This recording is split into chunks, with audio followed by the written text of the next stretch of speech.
Welcome to our exploration of how AI is shaping the e-commerce landscape in 2025, starting with the importance of effective product descriptions.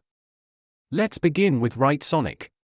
This tool boasts powerful features like AI-generated content, user-friendly templates, and customizable tone adjustments tailored for e-commerce. Next, we have Hypotenuse AI, which specializes in crafting compelling product narratives while ensuring coherence across your brand's messaging. When comparing team productivity and efficiency, Writesonic often wins with its quick, versatile content generation process compared to Hypotenuse AI. Quality matters.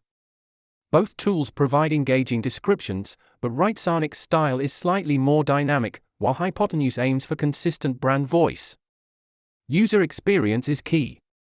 While Writesonic offers an intuitive design, many users find Hypotenuse's simplicity appealing for quick tasks.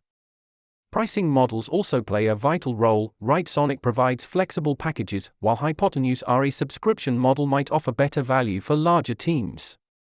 Real-world examples highlight the success businesses have had using either tool, with Writesonic excelling in fast-paced environments and Hypotenuse shining in brand storytelling. As we gaze into the future, predictions suggest both AI tools will evolve, potentially integrating machine learning for even richer content generation by 2025. In conclusion, the choice between Writesonic and Hypotenuse AI will depend on your specific business needs, whether you prioritize speed and versatility or storytelling consistency.